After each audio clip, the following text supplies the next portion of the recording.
It's great waking up in the morning and looking out over a field and seeing the corn coming up and seeing the animals in the pasture and the birds flying around and just thinking that,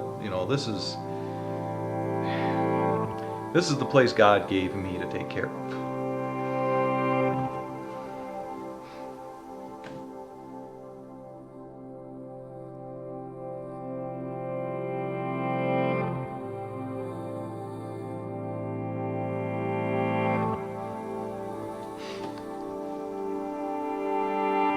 We've done our best. And my dad and I were able to build something pretty special here.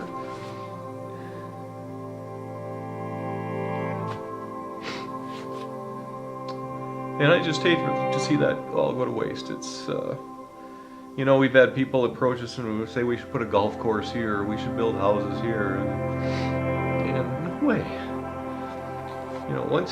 Once you rip up that cornfield and put a house on top of it, that's it. You're never going to raise food there again.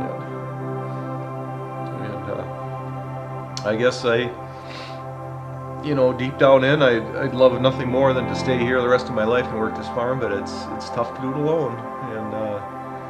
And my kids are a long ways away, and we can't. It doesn't pay to hire help, and it's just too special to let go. So I guess that's why I really want my kids to move back and be part of this.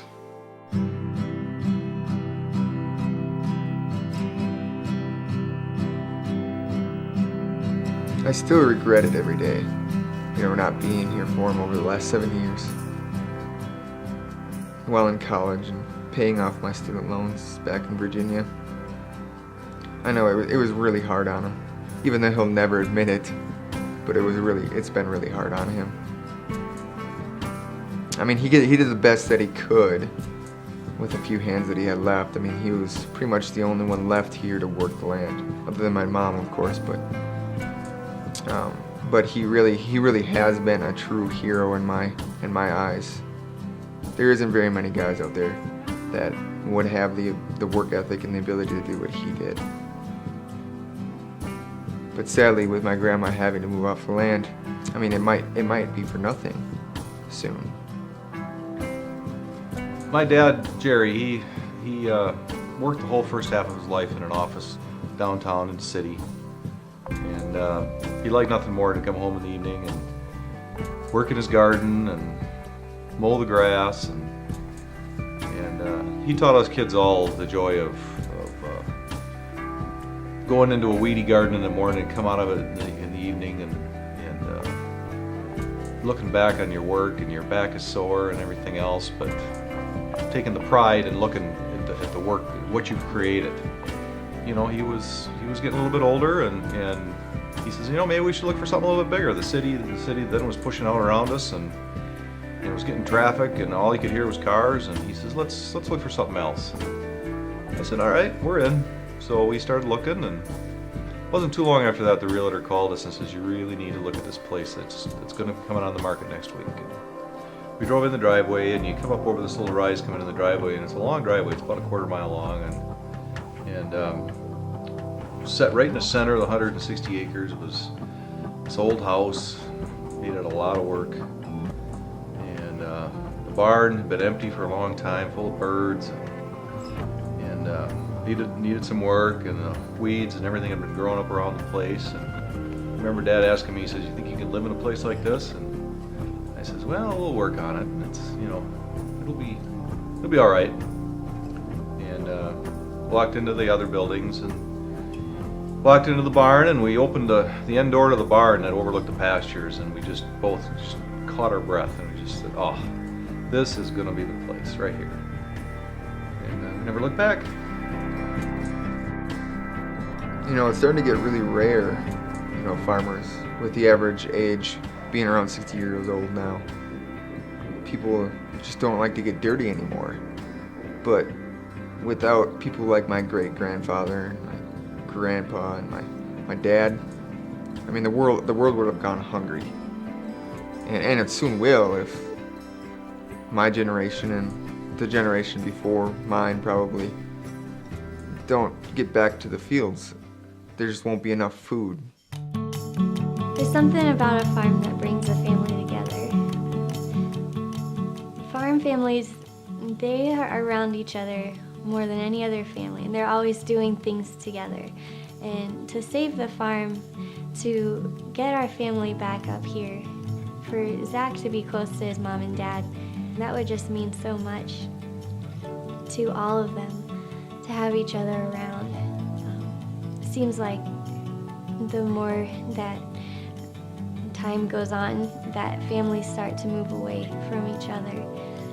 And that's something that Zach and I did. We live in Virginia now, and our whole goal in life is to get back up here, to have a family farm that's still in the family. We don't want it to go anywhere. And Zach really loved this place growing up, not only because of his mom and dad, sister, and his grandparents who also lived on the farm.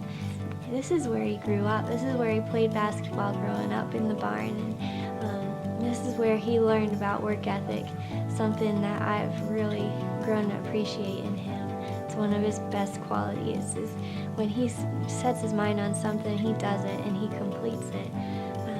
He works 10 times harder than anybody else I've seen. I think that the farm is the reason why he is the man who he is today.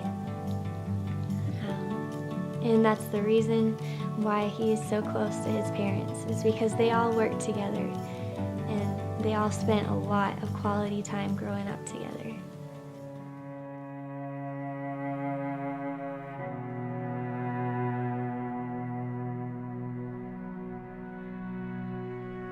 The reason we're having a tough time is, I still want to do the work and I'd still like my kids to move back and all, but now my mom is in the declining health, let's just say, and getting advanced in years, and she still owns part of this farm, and a section of the farm was willed to my sisters when my dad passed on after cancer.